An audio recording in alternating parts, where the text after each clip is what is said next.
Assalamualaikum warahmatullahi wabarakatuh.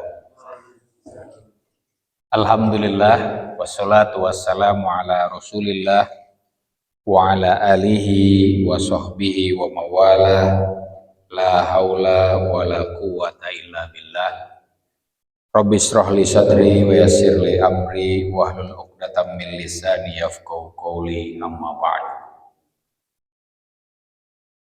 Teman-teman mahasantri Pondok Pesantren Lurus Ciganjur yang saya cintai dan santri online dimanapun Anda berada yang saya muliakan, alhamdulillah setelah libur hampir berapa minggu kemarin? 2 minggu ada? Hampir sebulan ya kalau nggak salah? Enggak ya.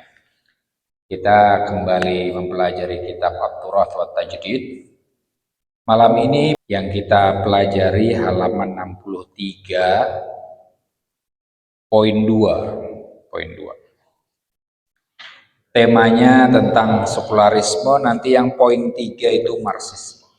Bismillahirrahmanirrahim. Qala al-mu'allifu rahimahullahu ta'ala wa nafa'ana bihi bi ulumihi bid-dharaini amin. Fa in qila, apabila dikatakan innat turatha wat tajdida, sesungguhnya tradisi dan pembaruan, ini proyek pemikirannya Hasan Hanafi, sayu'addi hatman, akan mengantarkan secara pasti ila harokatin ilmaniyah, kepada gerakan sekuler. Ilmaniyah itu di bahasa Arab maksudnya adalah sekularisme. Kata dasarnya kan ilmu ya, Shibli Shumail ya kalau yang mempopulerkan di dunia Arab. Itu memang identik dengan kepercayaan yang lebih kepada ilmu. Tapi kalau di ranah politik itu apa? Pemisahan antara agama dan negara. Ya, nah, ini kata yang dipakai adalah ilmani. Wa fil ilmaniyati, dan di dalam sekularisme, qadha'un ala turathinal qadim, ada upaya untuk membunuh tradisi lama kita. Wa maurathatina ruhiyah, dan warisan rohani kita. Wa atharina diniyah, dan peninggalan agama kita. Hanafi dituduh menyebarkan pemikiran yang mengarah kepada sekularisme. Padahal sekularisme itu bagi orang Timur Tengah secara khusus ya, dan umat Islam secara umum, itu sesuatu hal yang traumatik. Maka tadi disebutkan fi ilmaniyah qadha'un ala turathinal qadim, di dalam sekularisme ada pembunuhan atas tradisi lama kita. Teman-teman kalau membaca sejarah Turki Utsmani, nah Turki Utsmani itu tahun 1928 runtuh, diganti menjadi republik oleh Kamal Atatürk dengan gerakan sekularisme. Apa yang diakibatkan oleh sekularisme Kemal Atatürk itu salah satunya satu, khilafah Islamiyah bubar, gak ada lagi khalifah. Setelah sekian lama ya, dari dinasti Umayyah ya, setelah Nabi meninggal kan, apalagi mundur lagi Khulafaur Rasyidin, itu kemudian tahun 1928 rampung, diganti dengan republik. Kemudian yang kedua, agama Islam yang tadinya dianggap sebagai agama resmi di Turki itu kemudian tidak dianggap sebagai agama resmi. Kenapa? Karena negara itu posisinya berada di atas semua golongan, semua agama. Kayak Indonesia lah. Makanya Indonesia itu kan pada titik tertentu sekuler ya. Agama resmi di Indonesia ada 6 ya. Walaupun mayoritas orang Indonesia adalah Muslim, tapi Islam bukan agama satu-satunya. Nah, Turki juga kayak gitu. Tadinya nih Ottoman itu adalah kerajaan Islam, tapi kemudian Islam bukan agama resmi. Kemudian yang ketiga adalah bahasa. Unsur-unsur bahasa Arab itu dikesampingkan, bahkan cara menulisnya tadinya orang Ottoman itu menulis pakai bahasa Arab, nulisnya pakai tulisan Latin. Kemudian yang keempat syariat. Hukum yang berlaku sebelum Kemal Atatürk adalah hukum Islam, syariat Islam. Tapi kemudian Kemal mengubah dinasti Ottoman menjadi Republik Turki, itu hukum yang berlaku adalah hukum konvensional. Itu tadi, maka fi Almania qada'un ala turosinal qadim. Ada ketakutan, ada trauma semacam itu. Nah, Hanafi dituduh menyebarkan pemikiran yang mengarah ke situ. Apa jawab Hanafi? Kila dikatakan, qad nasa'at al-ilmaniyatu fil gharbi.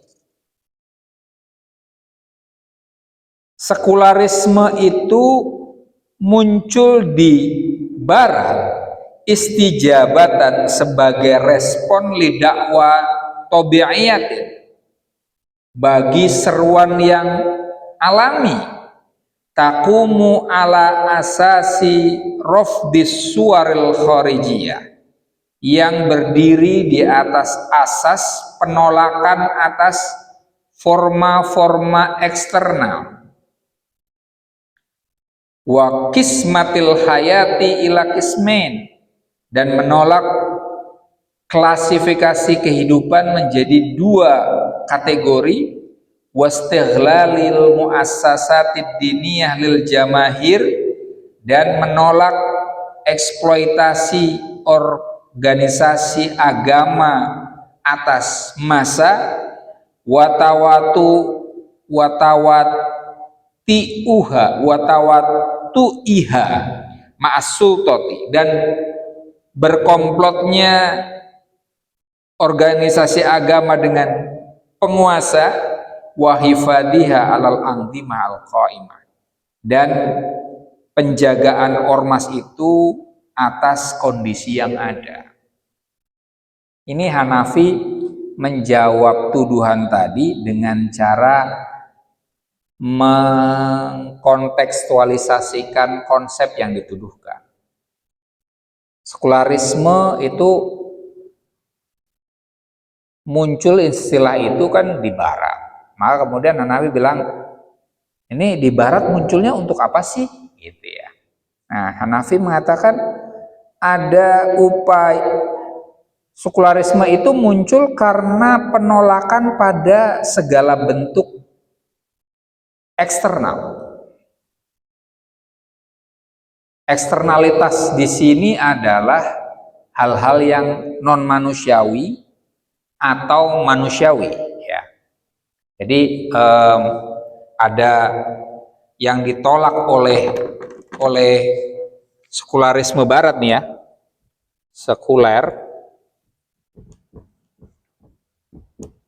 itu ada eksternalitas ya. Ini ditolak. Paling tidak ada yang non manusiawi dan manusiawi. Yang non manusiawi itu apa? Hal-hal yang ya agama itu kan non manusiawi ya. Jadi makanya aturan-aturan yang antah berantah dianggap orang sekuler kan antah berantah ini. aturan katanya dari langit dan seterusnya. Ini yang menentukan cuma 1-2 orang, sekelompok orang, ditolak. Ya, eksternalitas itu ditolak. Atau manusiawi, artinya apa? Pendapat-pendapat orang.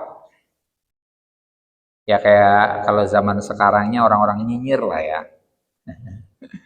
Apa istilahnya? Ya bullying di internet dan seterusnya itu kan istilah-istilah dari orang.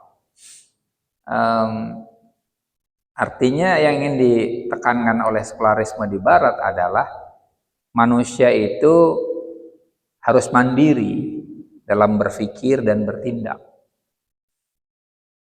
Bukan ditentukan oleh orang lain, apalagi oleh makhluk lain, semacam itu. Nah ini, jadi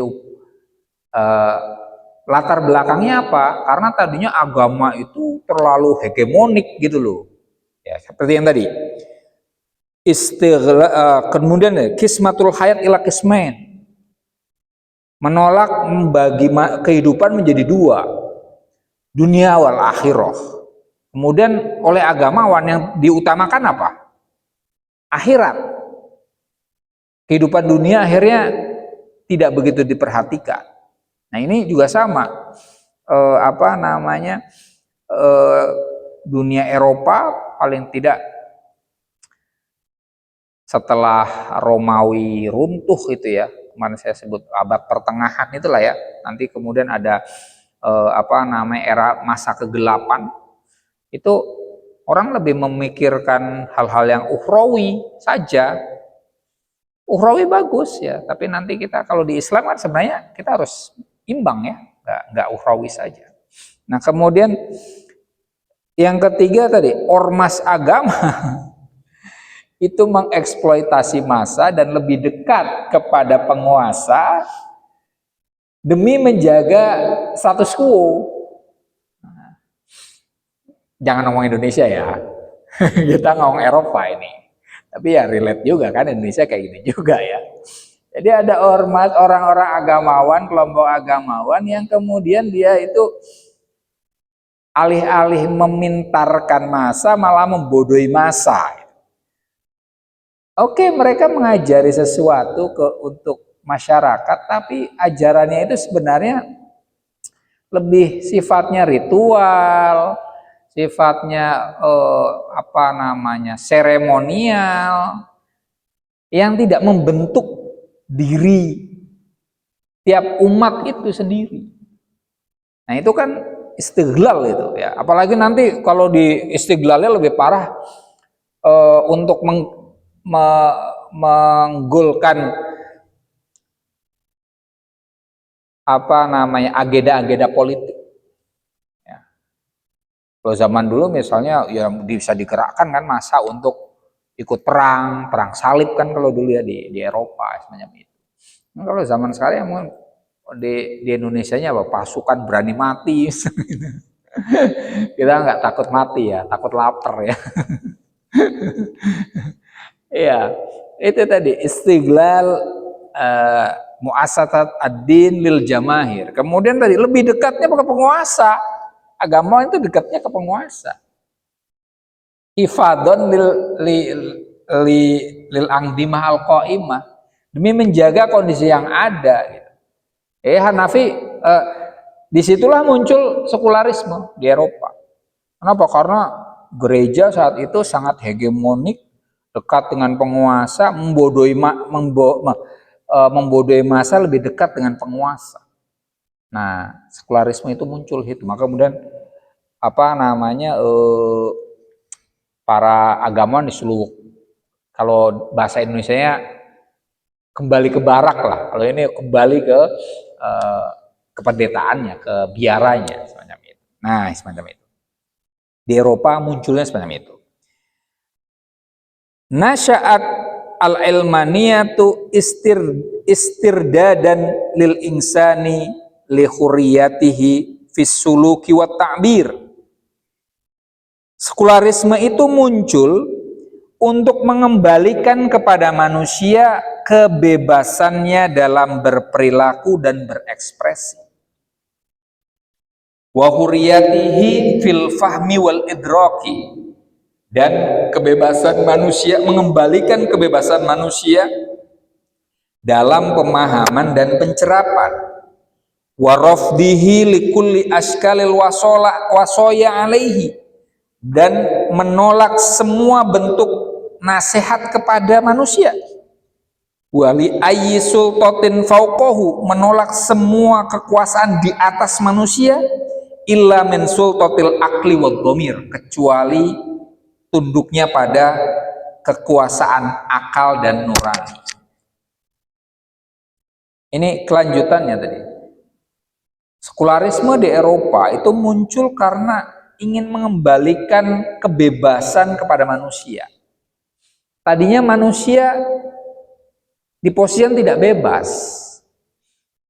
Tidak bebas berpikir, tidak bebas bertindak, tidak bebas berekspresi, semacam itu. Nah, karena di Eropa dalam hal ini tadi dikuasai oleh gereja. Berpikir aja harus cocok dengan gereja saat itu.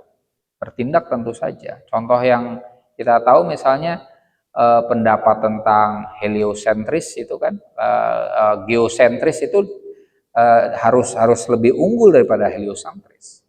Bahwa bumi itu kata gereja adalah pusat alam semesta. Matahari, bulan dan semua itu mengelilingi bumi ya.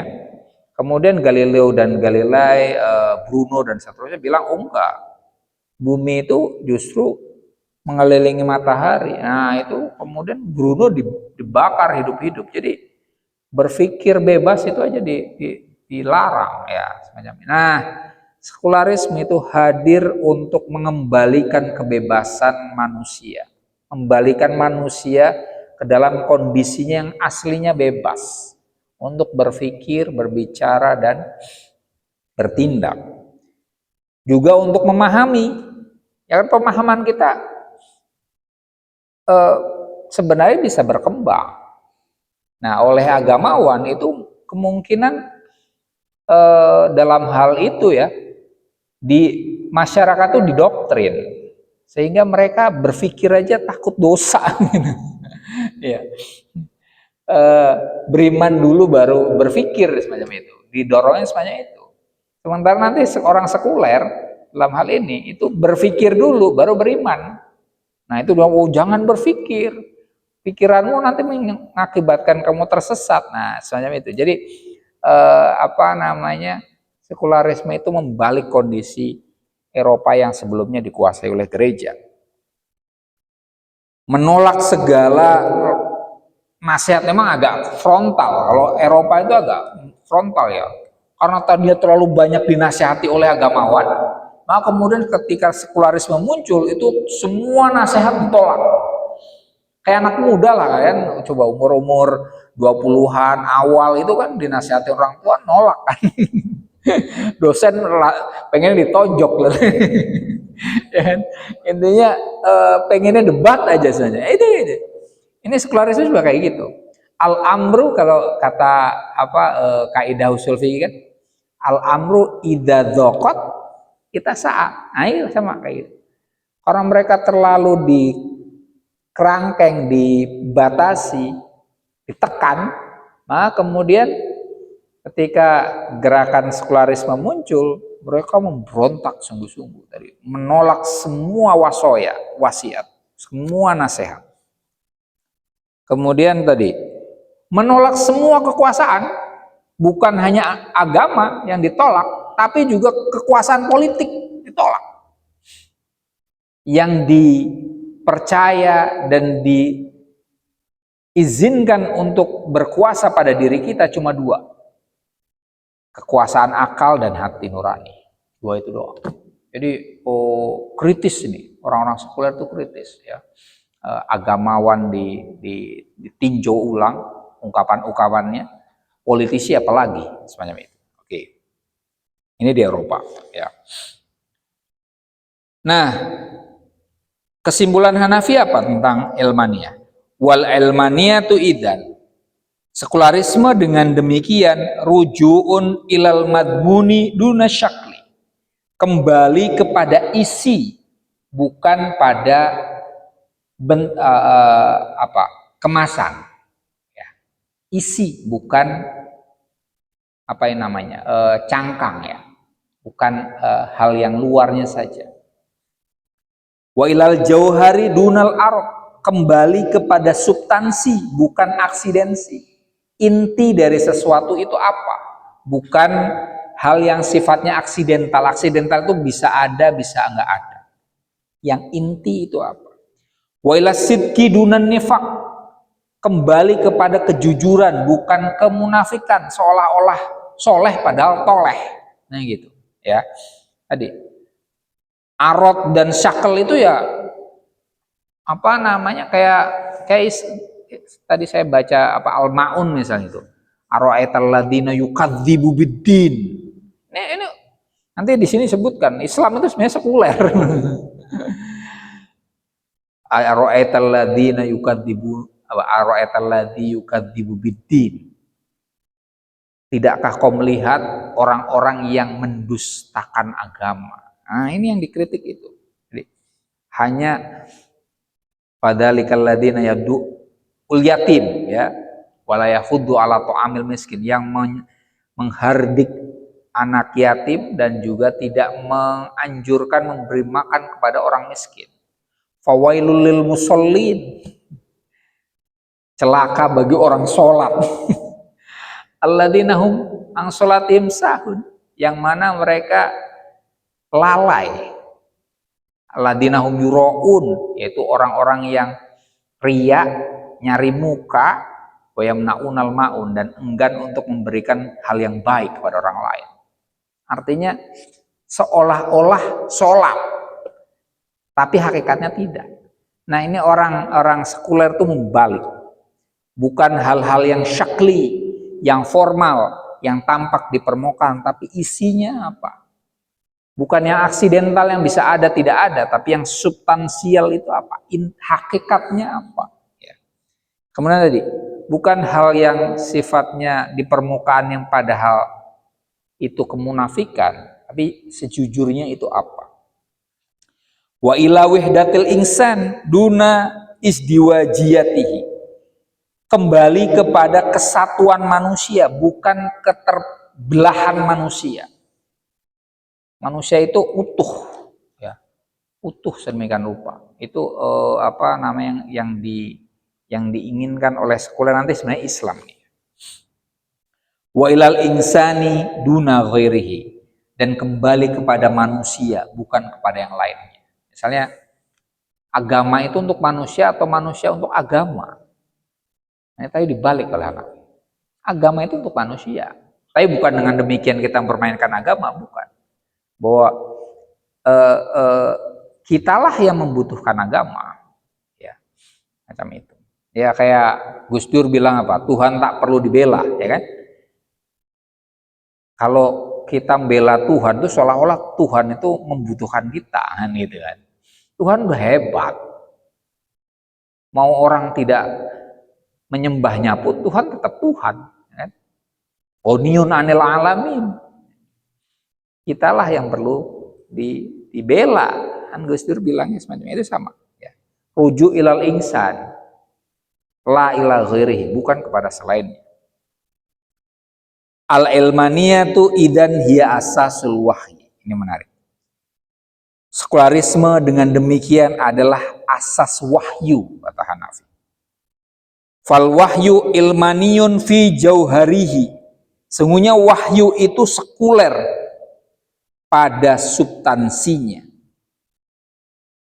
Wadiniyatu thari'atun alaihi. Lembaga agama itu sesuatu yang muncul kebetulan dari wahyu. Min sun'it tarikh, dari bentukan sejarah. Tadharu fi lahdati takhallufil mujtama'ati, di momen masyarakat itu terbelakang, wa tawakkufiha anit tatawur, dan di momen berhentinya masyarakat itu dari perkembangan. Ini Hanafi menarik di sini, dibalik oleh dia. Wahyu itu sekuler. Tadi Sekuler dalam hal ini apa intinya? Fokus pada isi, bukan pada bentuk. Benar nggak? Islam sebenarnya lebih fokusnya kepada inti loh, daripada yang bentuk. Seperti yang tadi kan, fawailul lil musallin dan seterusnya. Atau ini, la fadla li arabiyyin wala ajamiyyin illa bittaqwa. Tidak ada kemuliaan bagi orang Arab atau non-Arab kecuali ketakwaannya. Itu substansi itu. Jadi pernyataan itu paling tidak Nabi Muhammad ingin membela orang-orang seperti Bilal bin Rabah. Kan beliau orang ajam ya, orang Etop, orang Afrika yang berkulit hitam. Tapi beliau sangat dipercaya oleh Nabi ya, untuk azan dan seterusnya. Nah itu substansial. Kemudian apa lagi tadi? Contoh bahwa Islam itu lebih mengutamakan ya tadi kejujuran daripada kemunafikan. Ya contohnya itu. Atau bahwa Islam itu tidak hanya mengutamakan akhirat, tapi dunia juga. Apa ayatnya? Wabtaghi fima ataqallahu darul akhirah walatan sanasi baka minad dunya. Carilah akhirat ya. Wabtaghi fima ataqallahu darul akhirah. Carilah apa yang dianugerahkan oleh Allah kepadamu di akhirat nanti. Tapi walatansa nasibaka minad dunya. Jangan lupa pada duniamu. Itu artinya kan kita balance ya. Tidak hanya ukhrawi saja, tapi juga duniawi, harus balance itu. Maka kemudian kenapa Islam yang dibawa oleh Nabi Muhammad itu dahsyat sedemikian rupa? Ya karena berimbang. Ya. Tadi lembaga agama itu hanya amrun tore, sesuatu yang muncul dari wahyu. Wahyu pada dasarnya mas, Al-Quran itu bisa dibaca siapapun. Agama Islam sebagai institusi itu muncul belakangan. Kayak misalnya sekarang ada apa? Mazhabmu apa? Misalnya gitu kan. Itu kan muncul terakhir-terakhir. Tori itu sesuatu yang muncul selanjutnya. Misalnya Imam Syafi'i, ya kita Imam Syafi'iyah di Indonesia kan. Ada Asy'ari dan seterusnya itu. Itu adalah sesuatu yang kemudian dianggap kalau nggak Asy'ari nggak Islam misalnya gitu. Nah itu kan itu padahal sesuatu yang datang setelah wahyu jauh. Nah itu. Nah kemunculan lembaga-lembaga agama ini Hanafi mengatakan muncul ketika masyarakat itu agak kurang berkembang. Ya, dalam pengertian begini. Sebenarnya ini kita bisa tidak sepakat ya. Justru yang kita lihat di Islam, madhab-madhab muncul ketika peradaban sedang hebat-hebatnya ya. Tapi ini Hanafi berbilang agama itu muncul ketika kondisinya itu terpuruk. Mungkin yang dimaksud di sini agama yang ada di Eropa ya. Dalam hal ini Kristianitas muncul ketika agak terpuruk sedemikian rupa.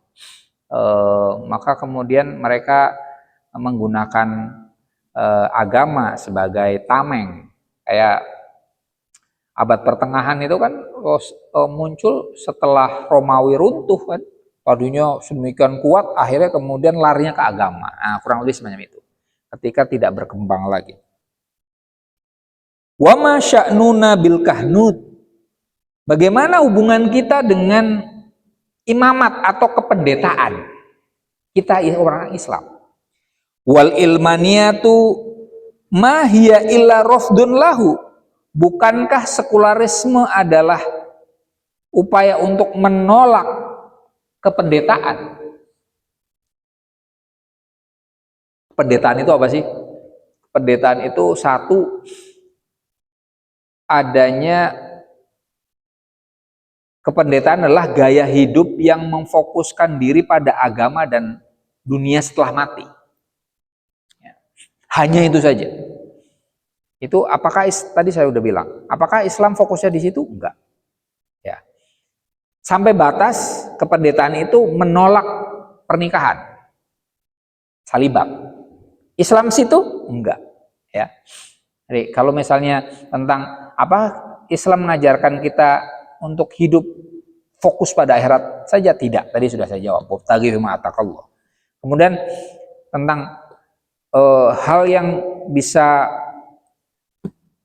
menyelewengkan pikiran kita dan kehidupan kita bagi agamawan konon adalah lawan jenis. Maka kemudian para agamawan di agama tertentu kan tidak boleh menikah. Di Islam justru apa? An-nikahu sunnati. Nah, ya kan? Nikah adalah tradisiku kata Nabi. Faman raghiba an sunnati falaysa minni. Orang yang benci, tidak menyukai pernikahan, maka tidaklah dia bagian dari umatku kata Nabi Muhammad. Kemudian apa? Tanakahu wa tanasalu. Kawino Mas Mas Faik misalnya. Wa tanasalu, beranak pinaklah, ya kan? Fa inni ubahin bikumul umam. Sungguhnya aku kata Nabi membanggakan kalian sebagai umatku dalam jumlah yang banyak maksudnya. Itu.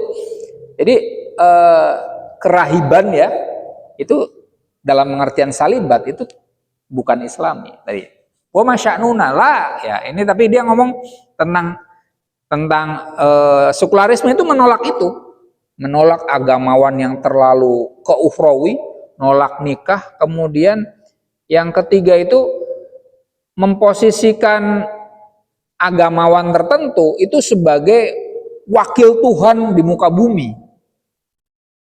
Jadi kalau kalian mau mengaku dosa, ngakunya ke saya gitu. Saya ada gitu. Bayangkan saya misalnya sebagai agamawan gitu ya. Saya paling dekat kepada Tuhan, maka kemudian yang menentukan bahwa ini Tuhan menerima taubatmu tidak, itu agamawan. Nah itu sekuler menolak itu. Ya, sekuler menolak tentang tadi ya kerahiban dan juga adanya manusia yang disucikan sedemikian rupa. Nah, masya'nuna kita juga sama kan? Gitulah. Ini alasan kenapa Hanafi bilang wal ilmaniyatu sekularisme fiturathina di tradisi kita wawaqi'ina dan di realitas kita hiyal asas adalah asas. Jadi kalau sekularisme itu menolak kerahiban, kependetaan, imamat, maka kita umat Islam juga menolaknya.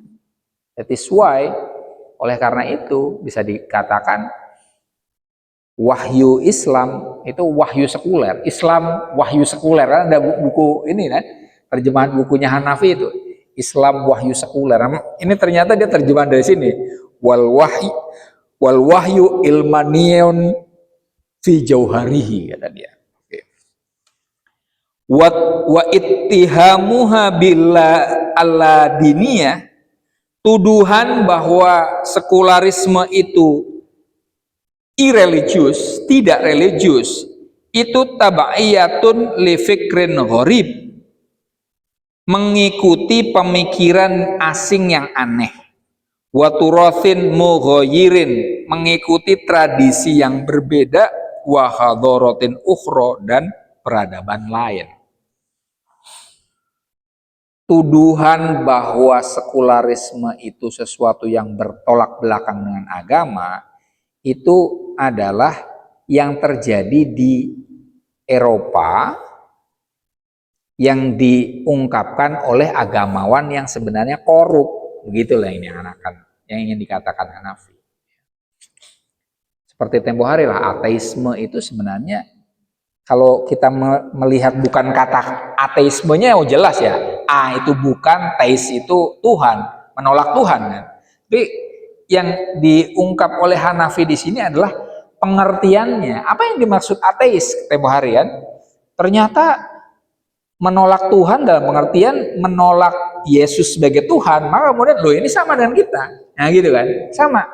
Sekularisme itu secara konseptual itu kan sepertinya anti agama dan seterusnya. Tapi kemudian sebenarnya yang dilakukan oleh orang-orang sekuler itu apa sih?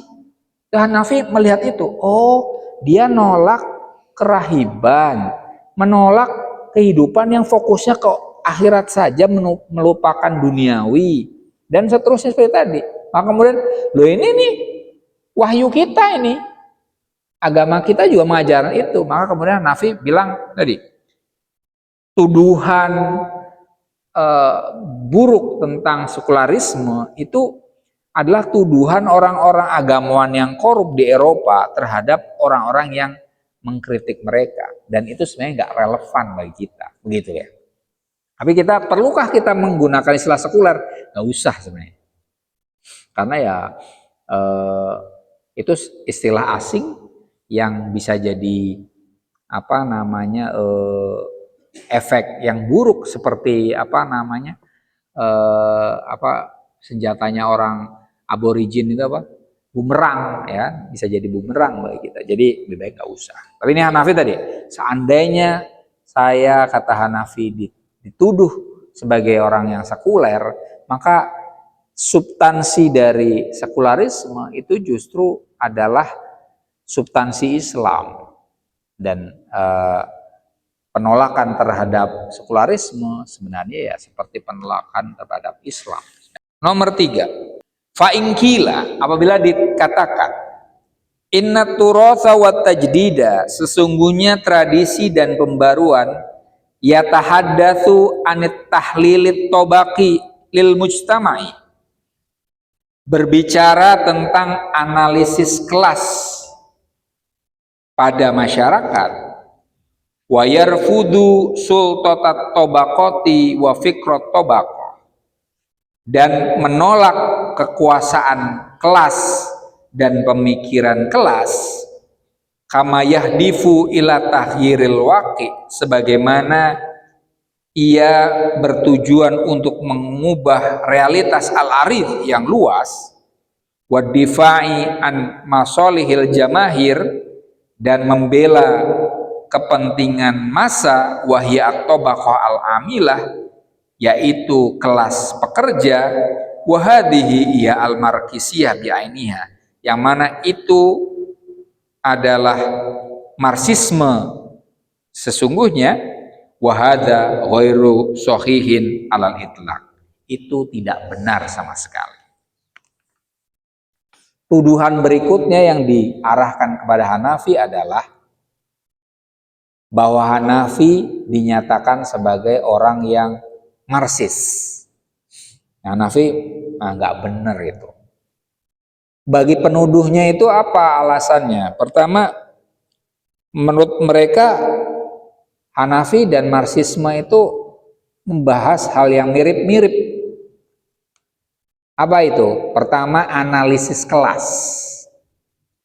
Analisis kelas itu bukan kelas kayak di sekolah ya Mas. Maksudnya kelas sosial. Ada kelas atas, kelas bawah, nanti ada kelas menengah. Nanti kemudian masyarakat atau manusia itu mulai diklasifikasi, masuknya ke kelas mana. Oke, Hanafi melakukan itu, oke. Kemudian Marxis melakukan itu. Nah, itu kemudian disamakan nih. Oh, Hanafi ini Marxis nih. Oke. Atau menolak sultatat tobaqoh. Marxisme menolak kelas atas, ya, kelas tertentu. Maksudnya kelas atas nih. Marxisme menolak kelas atas, utamanya adalah kelas borjuis, ya. Kelas borjuis, kelas elit, feodal dan seterusnya. Hanafi juga sama. Nah, kemudian tuduhan itu dimunculkan juga ke Hanafi. Hanafi ini Marxis nih, ya.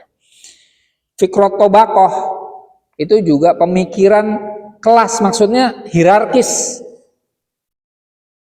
Oh, Anda kelas elit, ini kelas bawah.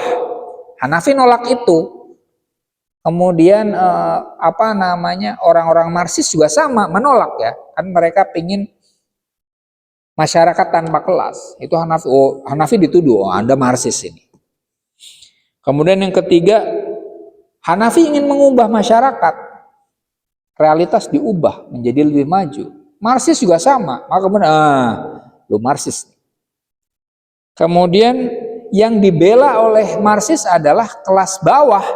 Utamanya adalah kaum buruh, kaum pekerja. Hanafi juga sama, kelas bawah. Maka kemudian Marxis loh. Nah, ini Hanafi bilang nggak bener itu. Di autobiografinya Hanafi itu disebut secara terang-terangan, Hanafi dari muda itu nggak suka dengan orang-orang Marxis. Adapun pikirannya ada mirip-mirip dengan Marxisme, apakah kemiripan itu pasti sama? Belum tentu kan? Nih contoh, apakah yang melakukan analisis kelas itu hanya orang Marxis? Enggak juga, ya. Contoh Islam juga ada loh, Ashabul Yamin wa Ashabus Shimal, ya kan? Kalau analisis kelas itu. Atau orang Hindu, ya, ada kasta, ya kan? Ada kasta Brahmana, Satria, Waisya, Sudra, dan seterusnya itu. Tapi yang utama 4 itu kan analisis kelas juga. Apakah kemudian Marxis? Ya enggak. Nah itu loh, Hanafi yang mengatakan gitu. Wairusohi. Kemudian Hanafi menyerang balik. Fama zalat maksatuna fittisolin biturathil gharbi. Tragedi kita masih saja berhubungan dengan tradisi barat. Hanafi bilang gitu.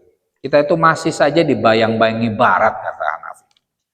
Wa annana na'hudu tayarotiha wa tijahatiha wa tayarotihi wa tijahatihi. Kita kerap mengambil aliran-aliran dan orientasi berpikirnya barat. Hanafi mengatakan itu. Wa nufassiluha an waqi'iha, dan kita memisahkan aliran dan orientasi barat itu dari realitasnya. Banyak orang Arab dan Indonesia juga sama, itu mengikuti aliran-aliran barat dan juga aliran itu dipisahkan dari realitasnya, seolah-olah ini adalah aliran yang universal, dimanapun tempatnya bisa mengikuti aliran barat itu. Nah, Hanafi itu mengatakan itu maksad. Maksah itu apa? Tragedi, sesuatu yang buruk sebenarnya.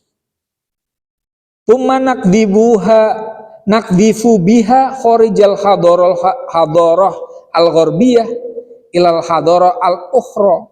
Kemudian aliran dan orientasi dari barat itu dilemparkan keluar dari peradaban barat ke peradaban lain. Wa nu'ammimuha, kemudian kita menguniversalkannya. Wa ka'annaha nata'ijul ilmi allati la turad, seolah-olah aliran atau orientasi dari barat itu hasil pemikiran ilmiah yang tidak bisa ditolak. Itu Hanafi melihat mentang-mentang Marxisme dari barat kemudian nanti diterapkan oleh orang di negara berkembang atau kemudian diasosiasikan pada orang negara berkembang yang mirip dengannya. Hanafi bilang itu enggak fair, ya. Al-Marxisiyah, Marxisme itu tahlilun soib. Hanafi berusaha untuk mengkontekstualisasikan Marxisme adalah tahlilun soib, analisis yang benar lil mujtama'il urubi ar-ra'sumali fil qarnitasi asyar, analisis yang benar bagi masyarakat Eropa kapitalis di abad 19. Ini benar, tapi di Eropa abad 19, gitu loh. Hanafi bilang gitu. Ya. Wa harakatun taghyirin judurin lahu kadzalika. Marxisme juga merupakan gerakan perubahan radikal bagi Eropa juga. Nah, oke, di Hanafi begitu. sebelum menyamakan, kita perlu mendudukkan persoalan pada tempatnya. Marxisme itu di mana? Apa ini? Gagasan dari Eropa. Betul nggak? Betul, tapi di Eropa. Kapan? Abad 19. Dia sanggup mengubah masyarakat. Oke. Nah, tapi kemudian dia bilang begini. Fa fikrut tabaqati wa thaqafatiha amrun waqi'un bainana nalmisuhu. Ini Hanafi kemudian membahas tentang masyarakatnya. Pemikiran kelas, maksudnya hierarkis, ada yang atas, ada yang bawah. Wa thaqafatiha, dan budaya yang diskriminatif dan hierarkis itu amrun waqi'un bainana nalmisuhu, adalah perkara yang real di antara kita yang kita rasakan. Coba di Indonesia ini, contoh misalnya kita di Indonesia lah, ada hierarki tidak? Hierarki itu ada kelas yang atas, ada kelas bawah, ada nggak? Ada kan? Kelas elit, ya. Kemudian ada unsur diskriminatif juga kan? Gitu. Yang paling kasihan sebenarnya kalau di Indonesia itu kelas menengah lah ya. Kaya kagak, ngaku miskin nggak pantas, nah itu kasihan. Nggak bisa dapat raskin, gitu. Nggak bisa, dan seterusnya lah. Bantuan-bantuan tuh nggak dapat, padahal hidupnya susah juga. Nah, itu. Nah, di negara kita merasakan sendiri bahwa fikrut tobakoh wa thaqafah tobakoh itu kita merasakan ada kelas sosial yang beda. Ada orang yang dengan mudah membeli apapun di Indonesia. Misalnya apa? Mau ganti taruhlah handphone itu suka-suka, mobil suka-suka. Beli mobil udah kayak beli kacang gitu kan. Yang kemarin di demo kemudian rumahnya dihancurin tuh kan, mobil sedemikian banyak dan mewah-mewah semua. Nah, ada gap yang sedemikian tinggi. Nah, itu kita ngerasain, ya. Fahadihi waqa'iun wa sultatut tabaqah fi mustama'ina amrun nu'ani minhu kullayaum. Kekuasaan kelas atas utamanya fi mustama'ina, di masyarakat kita, amrun nu'ani minhu kullayaum, adalah perkara yang kita derita setiap hari. Ada nggak kelas yang adigang-adigung di Indonesia? Kalian ke jalan aja ngerasain, ya kan? Tiba-tiba ada wiu, tapi bukan ambulan itu, kan? Ada polisi liak-liuk semacam itu, dan kemudian di belakangnya nggak tahu siapa itu, ya kan? Itu, padahal yang macet-macet itu kita bisa lama banget itu. Nah, ini ada sultatut tabaqah.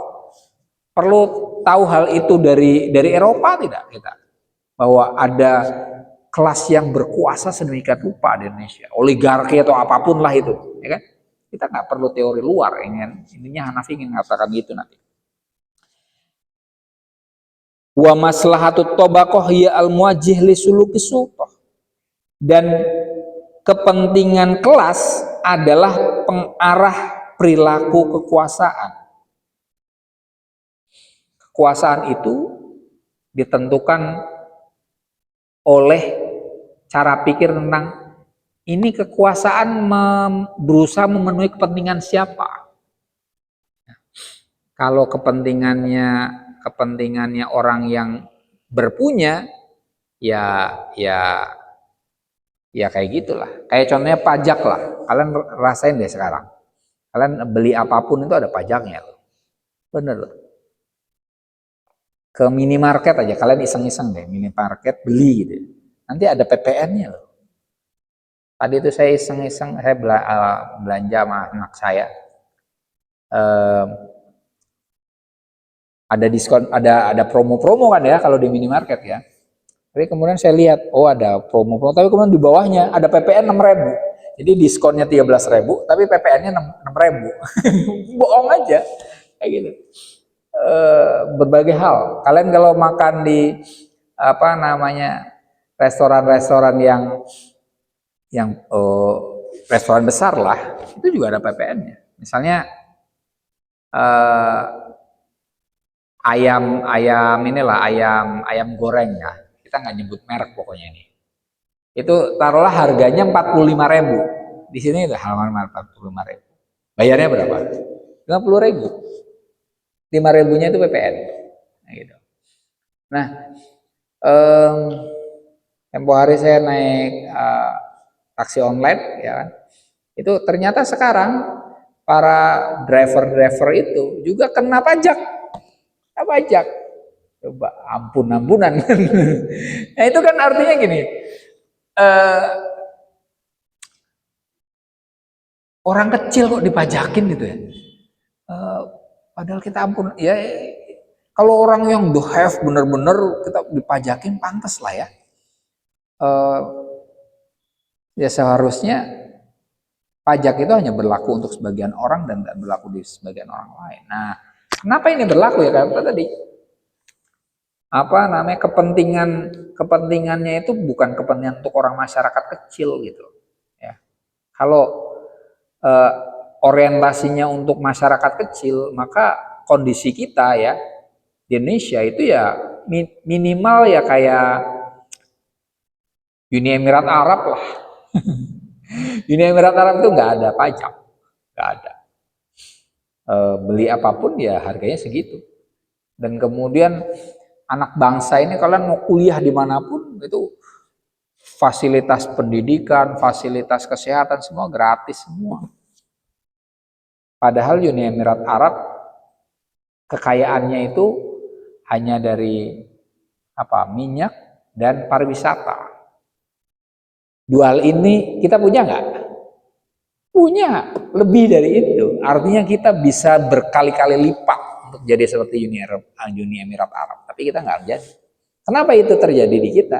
Ya karena tadi apa namanya sultohnya, kekuasaannya itu orientasinya itu tidak untuk memenuhi kepentingan masyarakat yang banyak.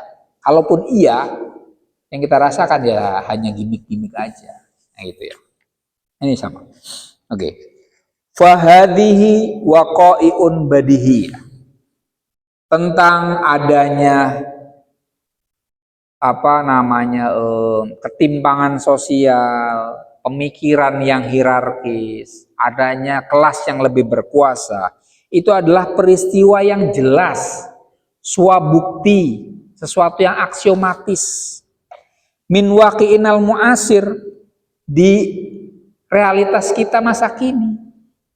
La tahtaju ila naklin hadoriyin, ia tidak memerlukan penukilan peradaban au ila sifatin au asma'in musta'aratin, tidak memerlukan pula sifat-sifat dan nama-nama yang dipinjam. Maksudnya apa? Kita tidak perlu teori dan konsep luar untuk memahami bahwa di Indonesia ini ada ketimpangan sosial, gitu loh. Maksud Hanafi gitu.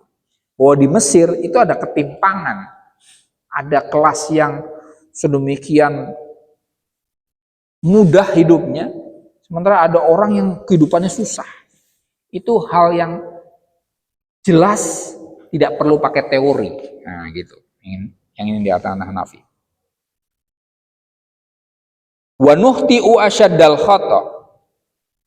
Kita keliru dan sangat keliru fi absatil qawaid al-ilmiyah, di dalam kaidah ilmiah yang sederhana, ingdamana dunnu, ketika kita menyangka annal ilma yungqalu wala yunsha. Ketika kita menyangka bahwa ilmu itu dinukil bukan diciptakan. Wa anal alima yasta'iru wa la yuhallil, bahwa ilmuwan, akademisi itu meminjam konsep bukan menganalisis. Yang ingin dikatakan Hanafi apa? Begini loh, orang-orang yang menuduh Hanafi itu kan tadi menuduhnya adalah yang kau pikirkan, yang kau lakukan itu mirip dengan Marxis. Jadi kau Marxis, gitu loh. Hanafi bilang Gak harus jadi Marxis, gak harus minjem konsep-konsepnya Marxis. Kalau yang dibahas oleh Marxisme adalah ketimpangan kelas, kita nggak perlu teori untuk mengetahui itu, gitu kan. Kalau kemudian saya mengatakan bahwa ada ketimpangan, kemudian saya dikatakan Marxis, maka itu adalah sesuatu yang keliru secara ilmiah. Gitu. Dan keliru juga kita kalau masuk ke dunia ilmiah tidak pede sebelum mengutip pandangan orang lain. Hanafi gitu. Tugas ilmuwan adalah menganalisis dan menciptakan ilmu. Nanti Hanafi itu ada kogitonya yang menarik, Mas. Di buku dia Muqaddimah fi Ilmil Istighraq dia bilang itu. Lastu akhor idan ana maujud. Saya bukan orang lain, maka saya ada. Itu. Lastu akhor idan ana maujud. Jadi dia berusaha untuk kalau disamakan dengan Marxisme, dia nggak mau pemikiran. Wal muhti'u fi dzalika, yang keliru di dalam perkara itu tentang ilmiah tadi, imma insanun ta'affana fil qadim. Bisa jadi dia adalah manusia yang membusuk di dalam tradisi lama. Wala makhraja lahu minhu, dan tidak ada jalan keluar baginya dari masa lalu. Jadi, orang yang mudah untuk menuduh tadi menurut Hanafi kemungkinan ini orang yang terlalu tradisionalis. Jadi ketika ada hal yang baru dia kemudian menolaknya. Au jahilal hadarat, atau orang itu tidak tahu peradaban al-ukhra yang lain, walam ya'rifuha illa bid'ayah, dan ia tidak mengenal peradaban lain kecuali dengan propaganda. Tadi misalnya dia mengetahui tentang Marxisme semata-mata gara-gara ada propaganda, sehingga kemudian ketika ada orang menuduh Hanafi sebagai Marxis, ya dia ikut-ikut aja, oh ini Marxis. Awing fasola an waqihi, atau yang menuduh tadi adalah orang yang tercerabut dari realitasnya, walam ya'lam mukawanati, dan tidak mengenal realitasnya tadi. Dia tidak tahu bahwa masyarakatnya itu terjadi ketimpangan yang sangat dahsyat di dalamnya, dan tidak perlu teori luar seperti Marxisme untuk mengetahui ketimpangan itu. Nah, kalau kemudian dia mengatakan bahwa orang yang melakukan analisis kelas itu adalah Marxis, ya ini infasolaan waqi'ihi, dia tercerabut dari realitasnya. Wattihamul markisiyah mitluttihamil fenomenologiyah. Tuduhan Marxisme kepada Hanafi maksudnya itu mitluttihamil fenomenologiyah, seperti tuduhan fenomenologi yang dialamatkan pada Hanafi. Hanafi sering dituduh Marxis, juga sering dituduh sebagai fenomenolog. Dia nolak ternyata. Padahal Hanafi itu kan menulis disertasinya itu tentang fenomenologi. Fenomenologi tafsir dan tafsir fenomenologi. Tapi Hanafi menolak disebut sebagai fenomenolog. Kenapa? Karena Hanafi tidak hanya mengungkap fenomenologi, tapi dia juga meninjau ulang. Nah gitu loh. Di samping itu dia mengungkapkan bahwa di Islam, di peradaban Islam itu juga ada pemikiran dan metode yang mendahului fenomenologinya Husserl. Apa itu? Iluminasinya Suhrawardi. Nah itu Hanafi tidak sepakat untuk dituduh sebagai fenomenolog. Madamatid dhawahiru yatimmu tahliluha ala mustawa syu'ur. Selama fenomena dianalisis di tingkatan perasaan. Hanafi sering menganalisis hal ihwal dengan kesadarannya. Nah, cara yang dilakukan oleh Hanafi itu mirip dengan fenomenologi. Kebetulan Hanafi menulis fenomenologi, nah kemudian Hanafi disebut sebagai fenomenolog. Nah itu Hanafi nggak sepakat. Dia enggak. Saya bukan fenomenolog. Kurang lebih semacam itu Hanafi. Wa ka'anna kullama yahdutsu fi fikrinal qaumi, lahikun bifikrin ghairihi.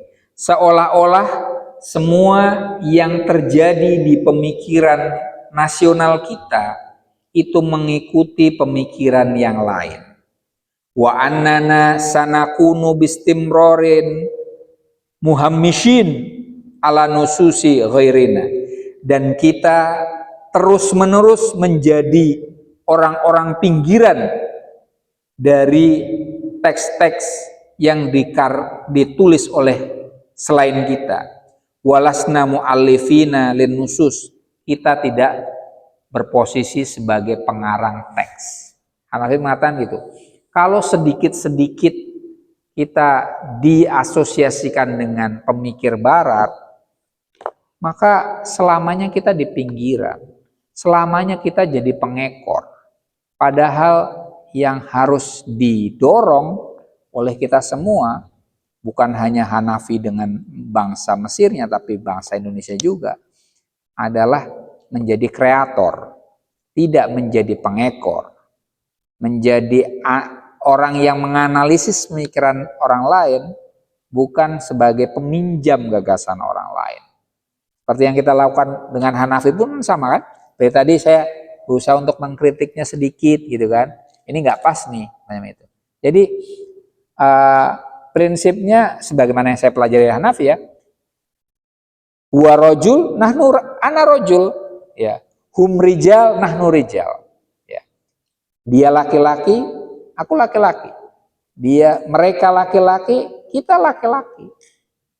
Dia manusia, kita manusia. Ya.